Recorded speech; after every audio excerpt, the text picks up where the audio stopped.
महाभारत हिंदू का ही नहीं, समस्त मानव जाति का ग्रंथ है। इससे प्रत्येक मानव को अच्छी शिक्षा और मार्ग मिल सकता है। प्रत्येक मनुष्य को इसे पढ़ना चाहिए, क्योंकि महाभारत में जीवन से जुड़ा ऐसा कोई भी विषय नहीं है जिसका वर्णन ना किया गया हो और जिसमें जीवन का कोई समाधान ना हो। इस ग्रंथ में देश, धर्म, न्याय, राजनीति, समाज, योग, युद्ध, परिवार, ज्ञान, विज्ञान, अध्यात्म और तकनीकी आदि समस्त विषयों का ज्ञान वर्णन मिलता है। आज की इस पोस्ट में हम महाभारत का ऐसा प्रसंग के बारे में बताएंगे जिससे आज का मानव बहुत कुछ सीख सकता है। बात उस समय की है जब पांचों पांडवों को वनवास हो गया था। वनवास जाने से पहले पांडवों ने भगवान श्री कृष्ण से पूछा, हे श्री कृष्ण, अभी यह द्वापर युग का अंत काल चल रहा है। आप हमें बताएं कि आने वाली कलयुग की चलिए गति क्या और कैसी होगी। श्री कृष्ण जवाब देते हैं, मैं तुम्हें इसका सीधा सा उत्तर तो नहीं दे सकता, लेकिन हाँ, तुम पांचों भाई वन में जाओ और वन में जो कुछ भी दिखे मुझे आकर बताओ। मैं तुम्हें उसका कलयुग में प्रभाव बताऊंगा। इसके बाद पांचों भाई वन में चले गए। उन्होंने वन में जो देखा वह देखकर आश्चर्यचकित रह गए। आखिर उन्होंने वन में क्या देखा और श्री कृष्ण ने क्या जवाब दिया, यह जानने के लिए इसको अंत तक जरूर पढ़ें। स्वागत है आपका ज्ञान की बात वेबसाइट पर। श्री कृष्ण के कहे अनुसार पांचों भाई अलग अलग दिशाओं में वन की ओर निकले। युधिष्ठिर भ्रमण पर थे। उन्होंने एक जगह पर देखा कि एक हाथी के 2 सूंड थे। यह देखकर युधिष्ठिर के आश्चर्य का ठिकाना नहीं रहा। अर्जुन दूसरी दिशा में भ्रमण पर थे। कुछ दूर जंगल में जाने पर उन्होंने जो देखा उसे देखकर वह भी आश्चर्यचकित रह गए। वहां पर देखा कि कोई पक्षी है जिसके पंखों के ऊपर वेदों की रचनाएं की हुई है और वह पक्षी मुर्दे का मांस खा रहा है। ये दृश्य देख अर्जुन कुछ समझ नहीं पाए। दोनों भाइयों की तरह भीम भी भ्रमण पर थे। उन्होंने जो देखा वह भी आश्चर्यचकित रह गए। उन्होंने देखा कि गाय ने एक बछड़े को जन्म दिया, लेकिन जन्म के बाद में गाय बछड़े को इतना चाट रही है कि उसका बछड़ा लहूलुहान हो गया है।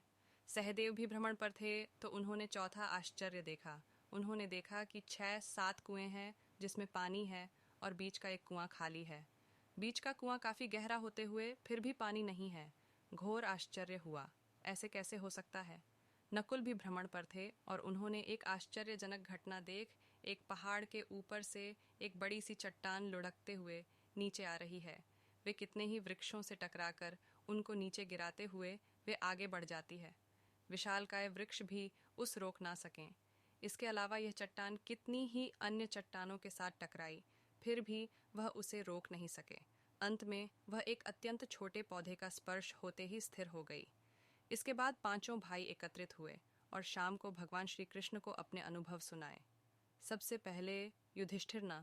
पहले युधिष्ठिर ने कहा, मैंने तो पहली बार 2 सूंड वाला हाथी देखा। यह मेरे लिए तो बहुत ही आश्चर्यजनक था। भगवान श्री कृष्ण कहते हैं, धर्मराज, अब तुम कलिकाल की सुनो। कलयुग में ऐसे लोगों का राज्य होगा जो दोनों ओर से शोषण करेंगे, बोलेंगे कुछ और, करेंगे कुछ और, मन में कुछ और होगा और कर्म कुछ और। ऐसे ही लोगों का कलयुग में राज होगा। तुम कलयुग आने से पहले तक राज्य कर लो। युधिष्ठिर के बाद अर्जुन ने कहा, मैंने जो देखा है वह तो कहीं ज्यादा आश्चर्यजनक था। मैंने देखा कि एक पक्षी के पंखों पर वेदों की रचनाएं लिखी हुई है, पर वह पक्षी मुर्दे का मांस खा रहा है। श्री कृष्ण कहते हैं, कलयुग में ऐसे लोगों रहेंगे जो बड़े ज्ञानी कहलाएंगे, विज्ञान की चर्चा करेंगे, लेकिन उनके आचरण राक्षसी होंगे। वह बड़े पंडित और विद्वान कहलाएंगे, किंतु यह देखते रहेंगे कि कौन सा मनुष्य कब मरे और हमारे नाम से संपत्ति कर जाए। हे अर्जुन, संस्था के व्यक्ति विचार करेंगे कौन सा मनुष्य मरे और संस्था हमारे नाम पर हो जाए। हर जाति धर्म पर प्रमुख पदों पर बैठे विचार करेंगे कि कब किसका श्राद्ध हो और कौन कब किस पद से हटे और हम उस पर चढ़ जाए, चाहे कितने भी बड़े लोग हों, परंतु उनकी दृष्टि धन और पद के ऊपर ही रहेगी। ऐसे लोगों की ही बहुतायत होगी। अर्जुन के बाद भीम ने अपना अनुभव सुनाया।